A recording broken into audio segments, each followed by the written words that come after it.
everybody, this is Hellcat back at you again with another cool video. Today in New Jersey, here it is, it's April, cool day today. If you remember, I'm wearing the same outfit that I was wearing when I brought the Hellcat in to get the door panels fixed.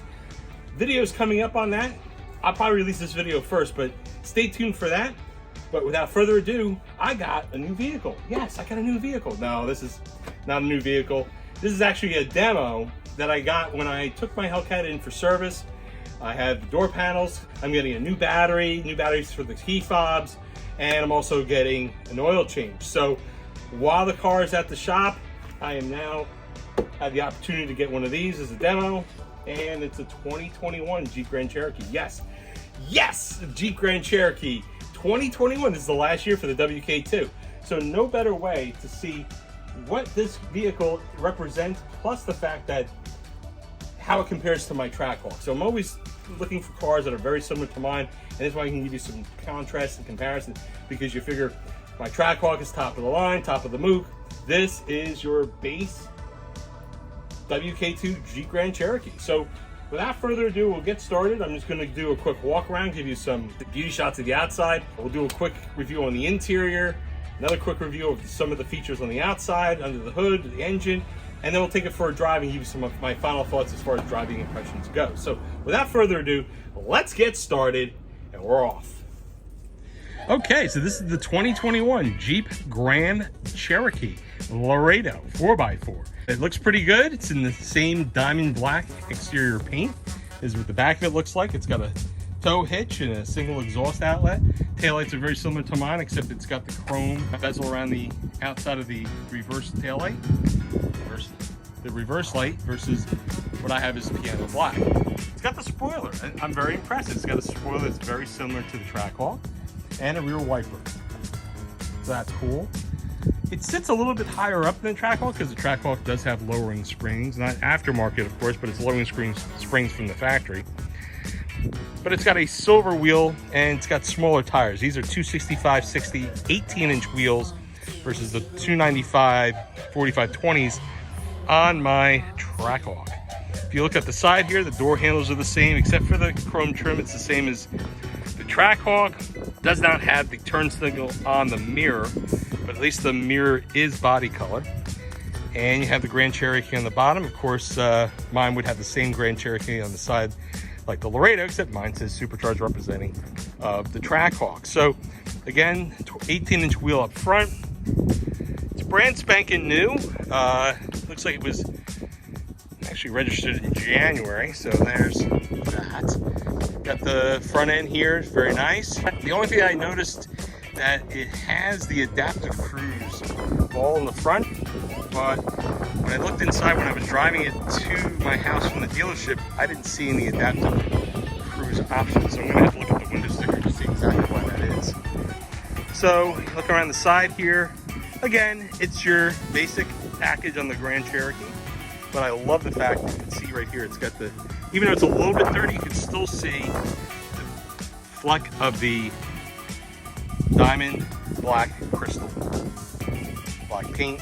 It's almost a gold metal flake, just the same as the Trackhawk. So that's the exterior. Quick walk around for that. Looks pretty good. All right. So other than the small differences I just pointed out, let's take a look at the inside and see what the differences are inside. Okay, so we're now in the 2021 Jeep Grand Cherokee Laredo. And you know, inside it's not all that bad. But the cool thing about it, and that's what I like to talk about sometimes when I do these reviews, I always like to compare it to my 2018 Jeep Grand Cherokee Trackhawk. So again, this is the last year for the WK2 platform. So it's very familiar to me, even though this is a 2021, super familiar to me. So without further ado, let's get into all of the differences between this and my Trackhawk. So let's go with we'll go first things first. The screen obviously is the smaller screen. I believe this is obviously my screen in the Trackhawk is the 8.4. This looks to be the 5.7 inch screen, or it could be the maybe 5.8. I'm not quite sure, but yeah, 5.7 or 5.8 inch screen. So it's smaller screen, it's indented, okay, which is interesting because in my Trackhawk, yeah, the screen is indented because that was the last year for the 8.4 that was indented like this one is. But when they went to 2019, all Grand Cherokees with the 8.4 inch screen was a flush mount with a gloss piano black surround. So it's interesting to see that the Jeep Grand Cherokees that don't have the 8.4 are going to have the smaller screen, and it's indented versus flush. As far as the apps are concerned, well, the apps are going to be different, of course, because it's not going to have performance pages. This does not have the Harman Kardon, which I'll go over in a second, but you got audio settings here. So this is the standard audio settings for a non-Harman Kardon system. Harman Kardon would actually have more than just, and I'm talking about like the equalizer. The Harman Kardon would actually have more settings here. So getting back to the other, climate is off. Let's see, you can turn it on. The climate controls, they look to be the same. Nothing too different there as far as the directionals go. So that's the same. What else? Controls, you got backup cam. So the only thing you can control is the backup cam. Backup cam is about the same. Not much difference there. So move on to other things. What other apps do we have? We have the phone app, radio app, backup cam, and settings. So there are some apps in here, but there's obviously not. Apple CarPlay and Android Auto obviously is not in the Laredo as standard equipment. I do believe it's optional. So you have other settings like display, language, units, voice, the standard fare, and of course it does have XM Sirius satellite radio, which is a good thing because that's my favorite way to go. And one of my favorite stations is Octane, Turbo, and NASCAR. Those are my three favorites. That's a fun fact there. Moving down here to the buttons, well, obviously this is definitely more familiar to me. It's almost identical. The only difference is that I don't have the auto off button. My car will never go off automatically at a stop. But if I were in this vehicle, I would always turn that off, even though it's default to stay on. We have eco off, because of course I would never be in eco mode, and sport on. I'm always in sport mode in the Trackhawk. You actually have a parking assist button here, but what you don't have are things like the performance pages, launch control, things of that nature. But you wouldn't have that on my Trackhawk as well. This is where actually more for the Hellcat charger. Other than that, you have AC and the recirculating air, the auto, the on button here, the volume control, your tuning button is all the same. You have your mute, screen off, hazards, same as what's in my Trackhawk. Stability control off. That's also something that's a button that I have. You have front and rear defroggers, that's in the same spot. So for the most part, the buttons are the same. You have the compartment there that has the USB and the blue light and plug-in for an adapter for that, charging adapter. This is basically the same shifter for the most part that you would have. It actually has I believe it's the 5-speed automatic transmission. Could be wrong, could be the 8-speed. I'll check that. So it's either going to have the 5-speed automatic transmission or the 8-speed. And then of course it has the manual shifting. So if you want to go into shift modes here, you can do manual shifting. And again, that's very similar to what I have in my Trackhawk. Does not have paddle shifters. Does not have paddle shifters in the Laredo. The cup holders are the same. It's going to be lit up in blue, which I really like. And this is interesting. This is something that definitely the Trackhawk doesn't have. This actually is where all my performance buttons are. This is where I would put it into the different drive modes: snow, tow, sport, track. It's got the launch control in the Trackhawk where it doesn't have that in Laredo. The glove box is a little bit better, I would say, than my Trackhawk because the Trackhawk has a CD player, so it's not going to have the dual compartment. My Trackhawk doesn't have the dual compartments, but if it didn't have the CD player, it would have the same compartments there. And of course, the felt lining is there, so this is very nice. As opposed to the trim, okay, is it's not terribly ugly, but it's not that fancy either. But it's okay. It's plastic. It's not going to be anything to rave about, but it's the same trim package that you would have.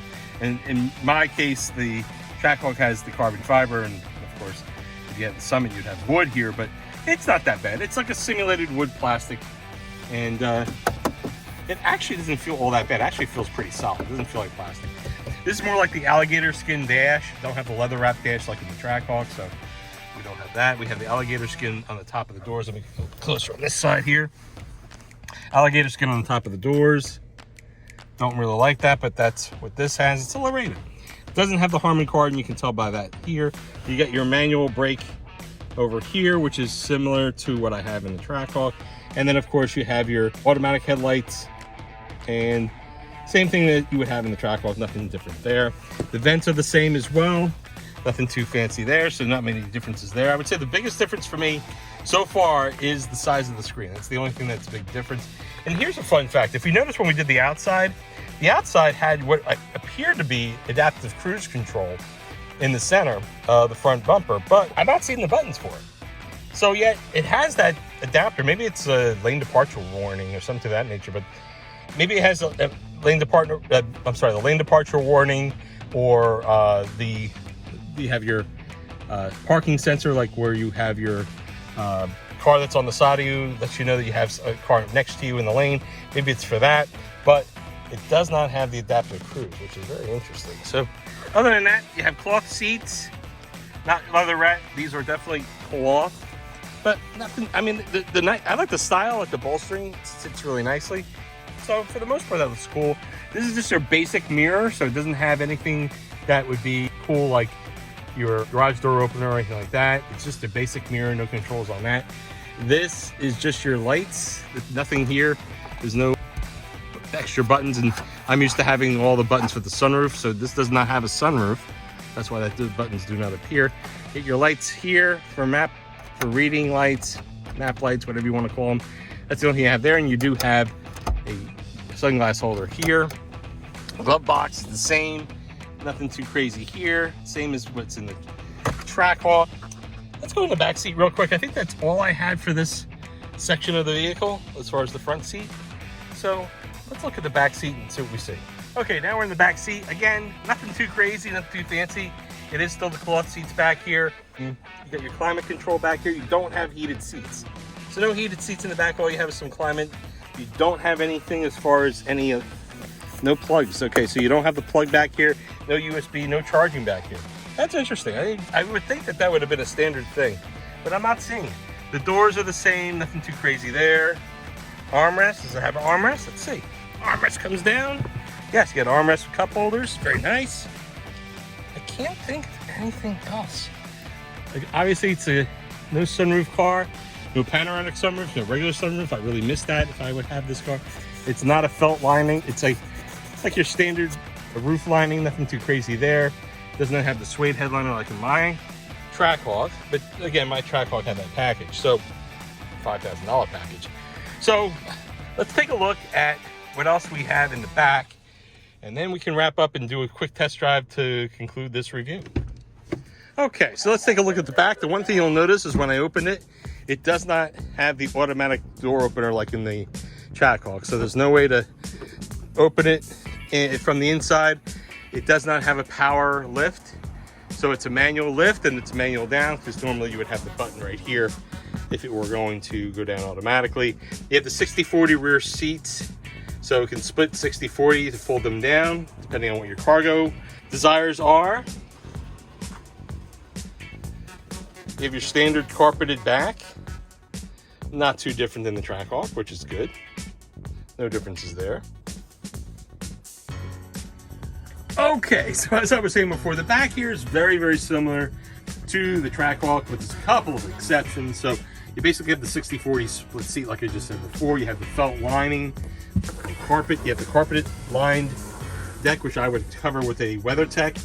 If you open the deck here, full-size spare, which is nice.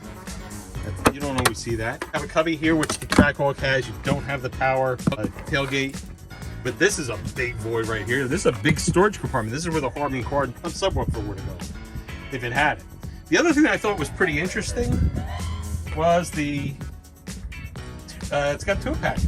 It's got a tow package. I didn't notice that Laredo's had a tow package. I thought maybe you had to move up to maybe the limited to get the tow package, but you got a tow package here. It definitely is an option. If I close if I fold down the seats real quick, same, yep. Oh, it doesn't fold flat though. So on the Trackhawk, they fold a little flatter. These don't fold as flat. So that's interesting. The same thing happens on the other side.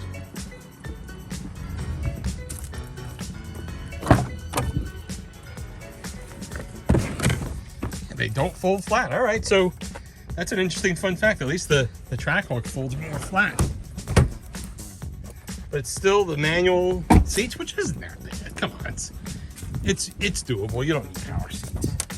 You got power windows, power door locks. You don't have a power tailgate, but at least you have that. All right, and then to lower it down, there's nothing more to see here. You have to push it down, which actually is not that heavy. So it's not that bad. It doesn't have the automatic lock, it just basically shuts. Oh, you gotta slam it though.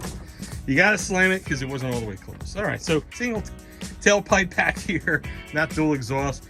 I'm not a big fan of these taillights. However, you could do the same tint that you do in the Trackhawk, exact same tint. You can make it look almost like Trackhawk, except for it's got the chrome bezel here, whereas in the Trackhawk it's more like a piano block. Same thing with the trim around the windows here. It's all that chrome accent on the roof. The roof rail as well. It's got your silver wheels. And next, let's take a look at under the hood. Under the hood, this is the V6 model. Let's see if it's got the prop or if it's got the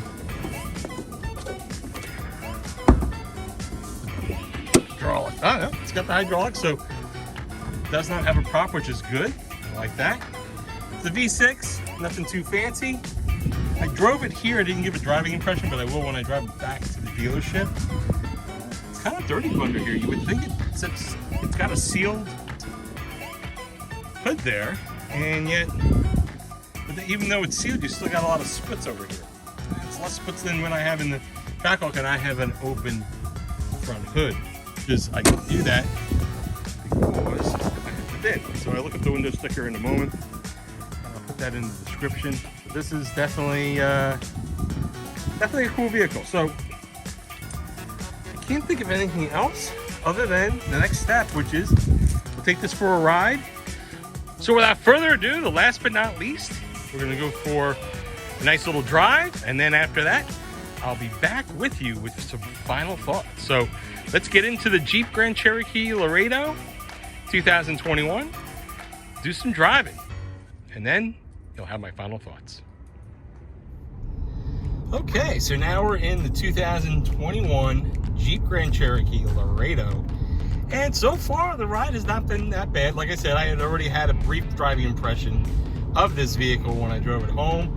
Didn't record it on the way home, but I'm driving it now on the way back to the dealership. So this is pretty cool so far. I mean, if you're on the roads where you're only going like 40 miles an hour, which I am right now, this handles and operates just like the Jeep Grand Cherokee Trackhawk. So I actually even ticked up almost to 50 and didn't even realize it. So that's same in terms of driving impression for that. There are no drive modes. You get what you get, but again, it's not a bad thing when you think about it. It's a vehicle that's a third of the price of a Trackhawk, and yet it's got the size, high off the ground, you feel good, and yeah, so there's basically no complaints here. I don't know if we're gonna get a chance to do some on throttle here, get in front of that tractor trailer. Oh yes, we're gonna be able to do that. So let's do some on throttle. 1, 2, 3, Raiders, run on throttle! Oh, that V6 just screams. Wow, got up to 65 miles an hour. That was a 0 to 60 pull. Not bad. There's no timers in this vehicle, so I have no idea how quickly. Oh, I can already tell that the handling is not as good as in the Trackhawk. But that's fine, it's not meant to be. A little bit higher off the ground, springs aren't as compliant, and it doesn't have any suspension settings, just your base suspension. On throttle!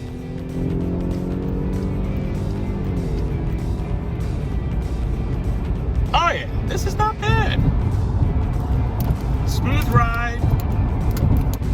So far, on the highway, going the speed limit, not too bad. I'm happy with the performance so far.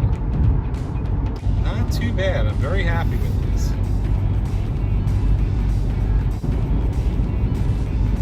Smooth ride.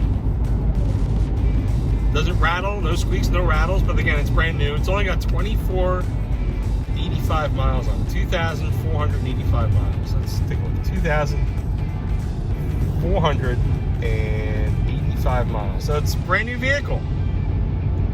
Brand new vehicle.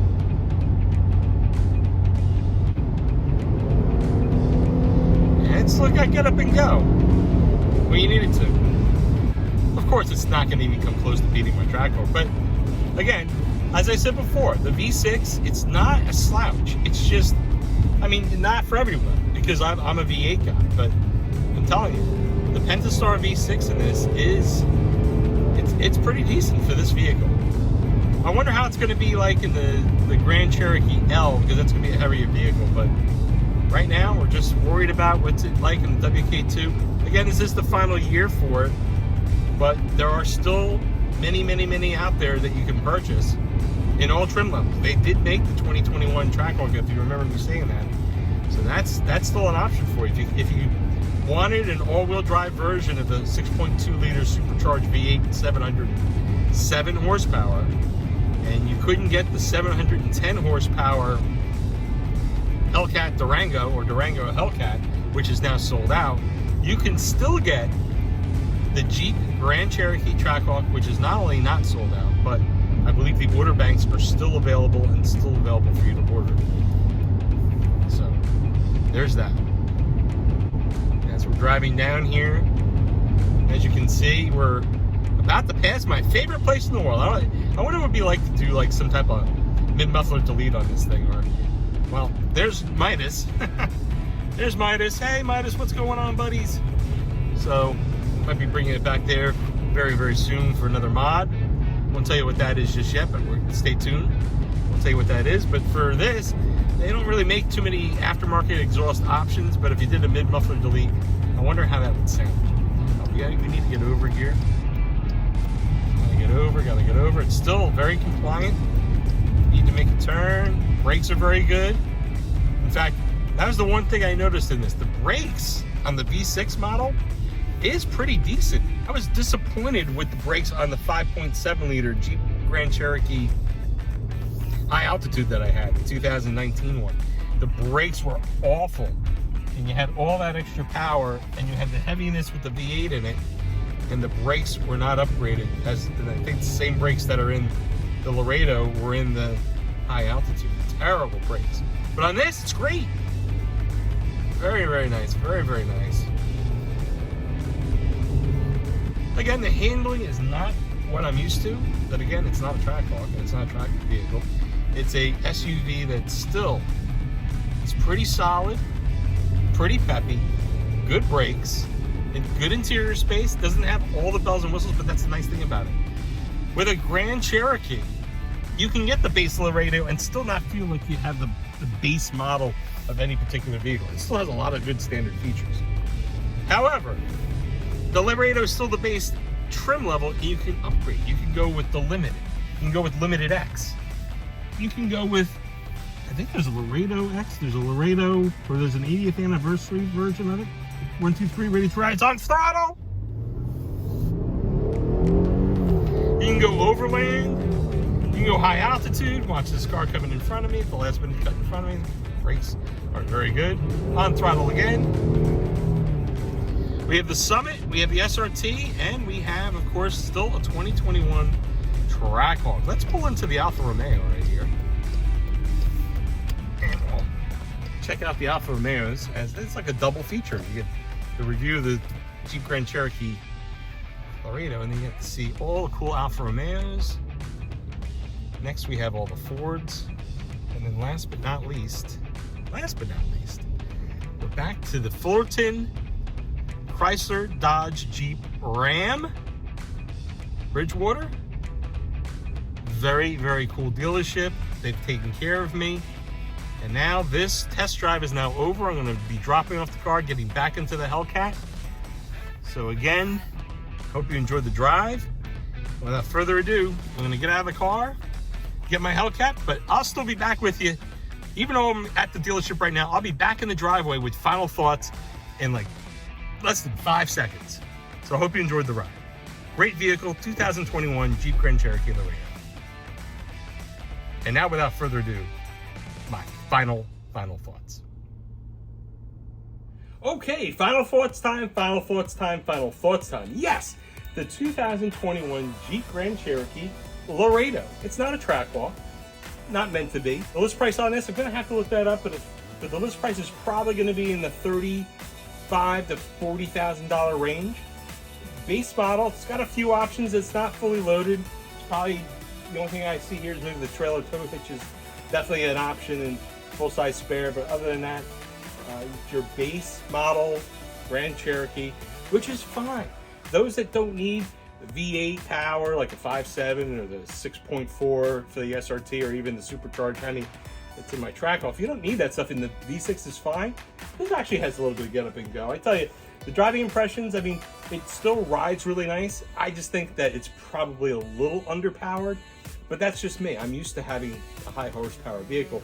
I think once you get used to driving something like this, the power isn't all that bad. I think it's great from a standing stop, but I think the acceleration for when you're doing a roll, like from 40 to 60, it's not as great. But again, you get what you pay for. This is the third of the price of the track walk. It's not going to be as robust. So we understand that, but it's still a great vehicle. That's why this has been the #1 selling vehicle, one of the #1 selling SUVs now for the past 6 years running. And it's still a high seller. In fact, 2020, it sold more Grand Cherokees than it did from its original inauguration back in 2011. So WK2, we didn't really want to go into the history of the Grand Cherokee. I've already done that already when we talked about the Jeep Grand Cherokee L. If you haven't already seen that video, please look at that video. A little bit of history lesson, and then you're going to advance from the WK2 all the way up to the WL, which is the new platform, which is what this vehicle will be, but it'll be for 2022. So right now, this is a 2021 final year of the WK2 in the 2-row seating, and then you have the Jeep Grand Cherokee L that has the new WL platform. This has got the 3-row version of the Jeep Grand Cherokee, and they are bringing it out as a 2021 model year vehicle, and this is their sidekick, the 2-row SUV. But then come 2022, you're gonna have the Jeep Grand Cherokee L in the WL platform, and you're gonna have the Jeep Grand Cherokee in the 2-row non-L, also WL platform. So I can't really think of anything else I can say about the Jeep Grand Cherokee other than it's a great SUV. It's a great size SUV. I think for the money, you're getting a great quality product. Tried and true, tons of standard features. That's why this is not fully loaded. This needs to be because it's got a lot of cool standard features, which I really, really like. Other than that, I think it's an all-around great vehicle. It's sad to see it go. Let's hope that the new Jeep Grand Cherokee WL in the 2-row version is just as great as the 3-row version, and then we can get all excited about how, are we going to miss this at all? Who knows? Who knows? I'm looking forward to seeing what the WL 2-row is going to be, if they're going to bring back the track walk or not. We know with the Durango Hellcat, it's 1 year only, 2021, and no one has ever said that the new Durango, we don't know which platform that's going to be on. There's rumors out there that the Durango may even skip. It may not be a WL. It may not be like, for example, the Jeep Grand Cherokee today and the Dodge Durango are both on the WK2 platform. They didn't like that since 2011 for both the Jeep Grand Cherokee and Dodge Durango. But now that the Jeep Grand Cherokee for 2021 L and 2022 non-L, it's going to be WL platform for it, but we don't know if there's going to be a Dodge Durango in 2022 on the WL platform. There's rumor that it might actually skip and jump into the Grand Wagoneer platform. Who knows? Who knows? But we don't know what the future holds for the Dodge Durango, so we're not going to talk about it anymore. So I think what we have here is a great quality vehicle, WK2 final year 2021. And without further ado, those are my final thoughts. So without further ado, this video is now over. Hope you enjoyed the video. Hope you enjoyed it. If you did enjoy the video, please hit the thumbs up, hit the thumbs up, hit the thumbs up. Also, put it in a comment or two. Put in a comment, do you have Jeep Grand Cherokee in any year? 2011 to 2021 WK2. Let me know which model you have and how much you like it. If you have the Laredo, also put it in a comment. Or if you have the Limited, or if you have the Trailhawk, or if you have the SRT, or even the track wall. Put in a comment or two. Would love to hear from you. I always respond from all my comments, so be sure to put in a comment. I'll be looking forward to responding back. Also, share the video with everyone you know. And if you do that, I'll just get more subscribers, which reminds me, if you haven't already subscribed, please hit that subscribe button. Tap the bell notification, so this way when I post new videos, whether it be a quick review like this Jeep Grand Cherokee Laredo, or any vehicle that I happen to drive, or updates on the Dodge Charger Hellcat that I have, or the Jeep Grand Cherokee Trackhawk that I have, any updates on that, you'll be sure to get that notification. You hit subscribe and hit the bell. So without further ado, again, please like, comment, share, and subscribe. So without further ado, this video is over. Again, I wanted this to be a nice quick video. So please enjoy the rest of your day. Have a wonderful rest of your day. It's a little bit chilly. It's April. It's April and it was no more than 34 degrees out. It was 28 when I first started this morning, and now it's only gotten up to 34 degrees. And the last week it was in 60s and 70s last week. Hopefully it'll be 60s next week. This has just been a crazy week for April, the beginning of April, and it's this cold weather. We even had snow up in northern New Jersey today. Whew, craziness. So enjoy the rest of your day, enjoy the rest of your night, and also be safe out there, be safe, be safe. COVID pandemic is still upon us, even though we got the vaccine out, and I'm fully vaccinated now. You can't let your guard down because we need to all get vaccinated before we can live our lives the way we used to back in 2019. So until then, please social distance, wear face covering wherever possible. Whenever you're in an area where you need a face covering, please wear a face covering. I have a cool one that I want to share with you. It's not in this pocket. Okay. I always wear my face covering whenever possible, even though I'm fully vaccinated. I still wear. It gives me an opportunity to be cool. Notice I'm representing the Hellcat logo, Hellcat on the hat, Hellcat on the mask. Even got a B here for Super B for a Scat Pack, and we have the Dodge logo here. We know we're doing a Jeep. But definitely representing, wear your face covering, you're being safe out there. Not just for you, but for your other people around you. So definitely, so everyone's vaccinated, please wear the mask. Also, don't forget, sanitize wherever possible, because I'm reviewing this vehicle, it could have COVID inside, who knows? Who knows? But as long as you sanitize, and don't touch your face after you've been in a vehicle that's not yours, you'll be safe out there, you'll be safe. Even though I'm fully, like I said, I'm fully vaccinated, but you know, even fully vaccinated, it's not 100%. I'm at probably 95%, which is good enough for me. But I would rather not get COVID at all, so definitely be safe out there, be safe, be safe. Without further ado, enjoy the rest of your day and be safe. Okay, so without further ado, this video is now over. So you know what we do with all our videos, we're gonna do a little peace out. So here we go, 2021 Jeep Grand Cherokee Laredo, peace out. Peace, peace, peace, peace, peace. Thanks again for watching. Enjoy the rest of your day. Be safe out there. Be safe. Be safe. And definitely subscribe, and tap the bell notification because we have some more really cool videos coming up. I believe we have a Jeep 392 that we're going to be talking about soon. We also have more mods for the Trackhawk, more mods for the Hellcat, more news coming up, more news. I forgot to mention for 2021, Growl Hellcat, me, is getting a new Hellcat powered vehicle. It's being built right now. And as soon as I get that vehicle, you'll be the first to know. As long as you subscribe, tap the bell, and as soon as I get the vehicle, which I'm going to reveal soon, I'll do a reveal even before I get the vehicle. Not going to tell you just yet, but I am getting a new 2021 Hellcat powered vehicle to replace the Hellcat Charger. So without further ado, this video is over. Peace, peace, peace, peace, peace. And now we're going to give you the final piece where we're going